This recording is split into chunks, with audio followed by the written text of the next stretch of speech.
Hello and welcome to Foundations of Math 30. I'm your host, Mrs. Clausen. This is our second outcome, FM30.02, mathematical reasoning. So we just have two kind of quick little sections to do that are just, you might come across this if you take a stats class in university or something like that. Conditional statements, converses, inverses, and contrapositives. So today we're going to take a look at conditional statements and their converses, and these are just kind of some logical thinking ideas, okay? So don't get too caught up in it. Two quick little lessons, and then we'll look at some different kind of logic puzzles, and we'll be moving on. So just really some definitions to start off with. So a conditional statement is any statement that takes, it's like we call it an if-then statement, okay? So for example, if it is Monday, then we have school. So if it is Monday, then we have school. And when we have these conditional statements, we talk about them in terms of if P, then Q, okay? The if portion without the word if is called the hypothesis, or the P is called the hypothesis. So in our example up above, the hypothesis is it is Monday, okay? It's the if part of the statement without the word if. Okay, so my hypothesis is it is Monday. My conclusion is the then portion, or the Q, but without the word then. So from the example above, my conclusion is we have school.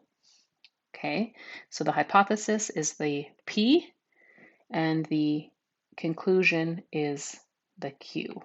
So hypothesis is P, conclusion is Q.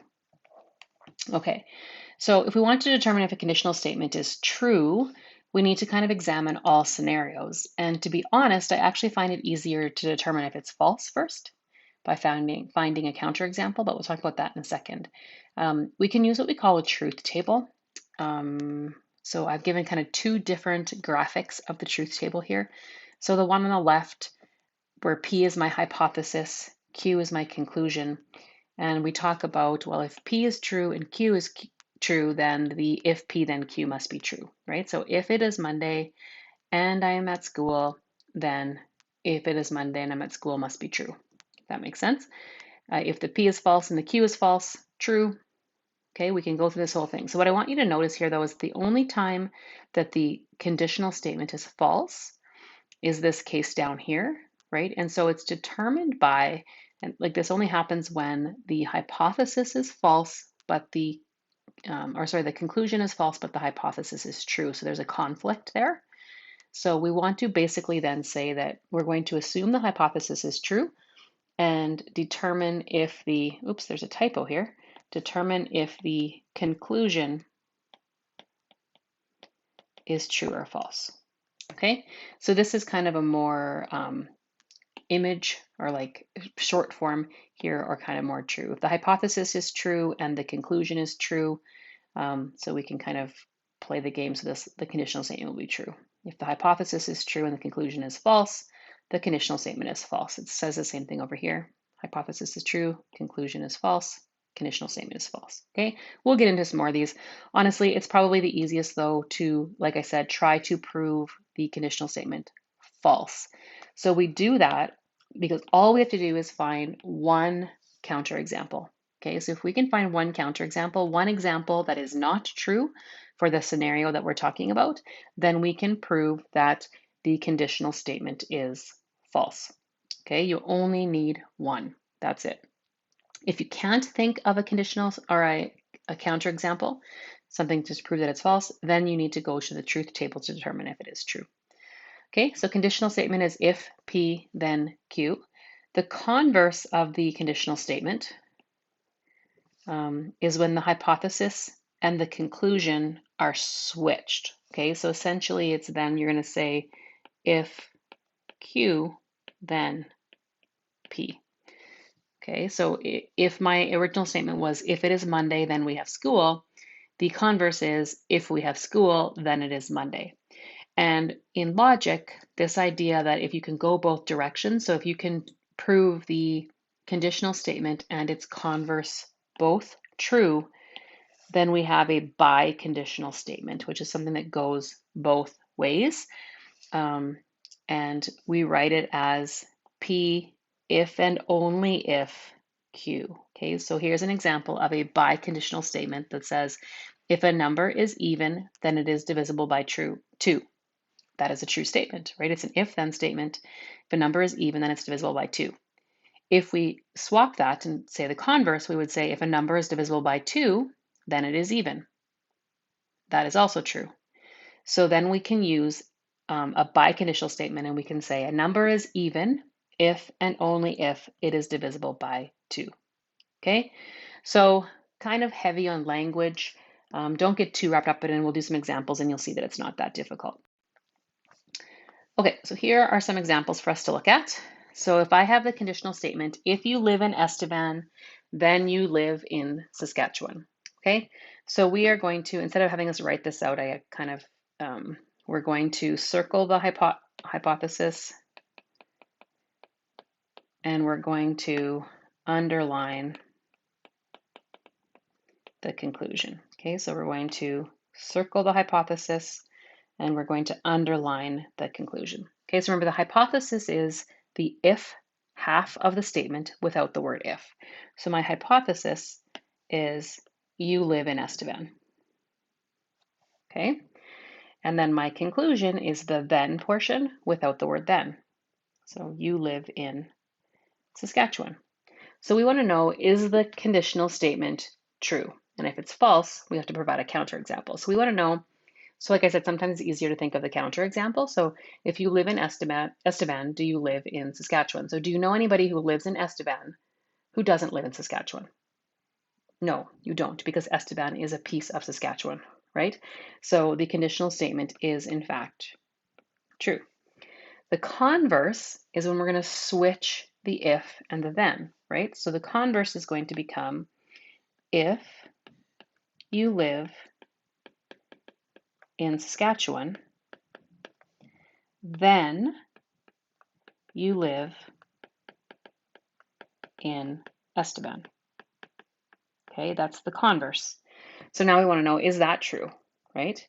So if you live in Estevan, then you live in, or sorry, if you live in Saskatchewan, then you live in Estevan. Well, no, that's false, right? Because you can live anywhere else in the province of Saskatchewan and you wouldn't be living in Estevan. So a counterexample, so this is false. And as a counterexample, you could just say you live in, like, name literally anywhere else in the province, whatever, you live in Saskatoon. Okay, you just need one counterexample. You could give 100 counterexamples for this. Okay, so it is not biconditional. It doesn't go both ways. That's what a biconditional statement does, is when the conditional statement and the converse are both true. Okay, let's look at this next example. For the conditional statement, if a number is divisible by 5, then its final digit is a 5. Okay, so we're going to do the same thing. We're going to circle the hypothesis, just to save us some writing, and we'll underline the conclusion. Okay, so the hypothesis is the portion of the statement without the word if. Right, so a number is divisible by 5. And then underline, so it's everything except for the then.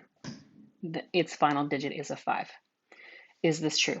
Okay, so if a number is divisible by 5, is its final digit a 5? Yes, right? It could be, but it might also be so if a number is divisible by 5, then its final digit is a 5. That is not necessarily true, right?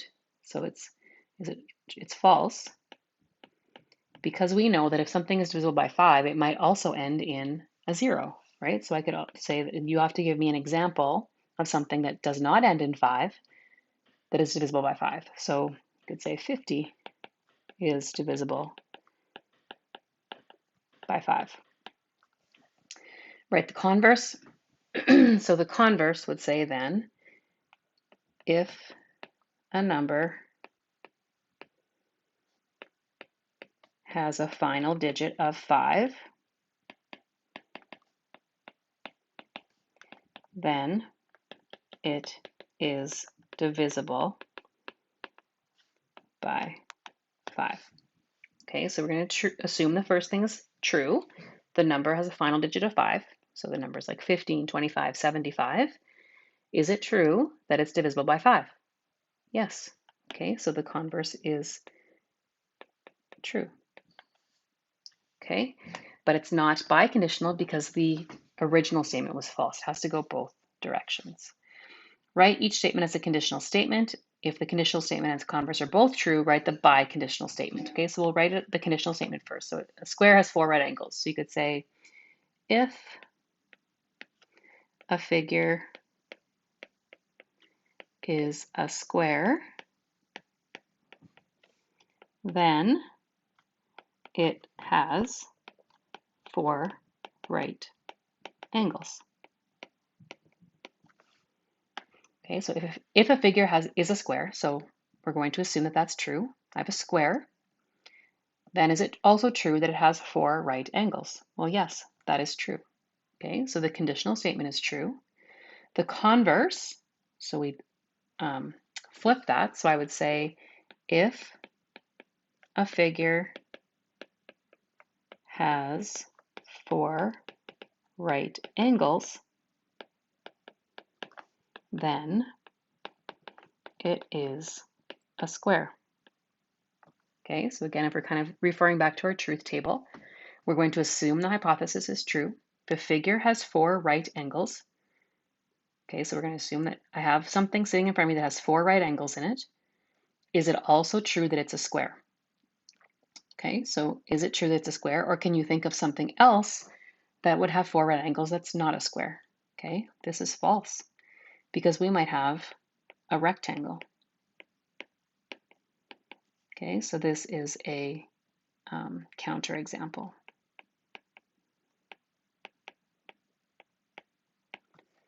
Okay, for any right triangle, this is our last example, a squared plus b squared is equal to c squared. So we want to write a conditional statement. So we could say if a figure, a polygon, whatever, is a right triangle, then a squared plus b squared is equal to c squared. Okay, so imagine you have a right triangle sitting in front of you. Is it also true that a squared plus b squared is equal to c squared? Yes, it is true. Okay, the counterexample, or sorry, the converse says if a squared plus b squared is equal to c squared, then the figure is a right triangle. Okay, so if I know for sure that a squared plus b squared is equal to c squared, so I can take the sides of the triangle and apply that theorem and get a true statement, does that also mean it's true that it is a right triangle? Yes, that's true.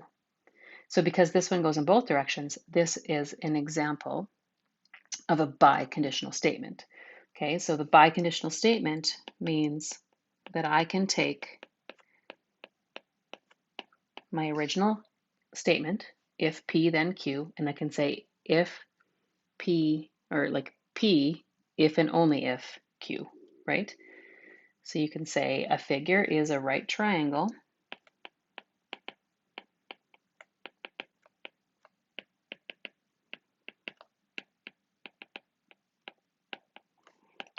if and only if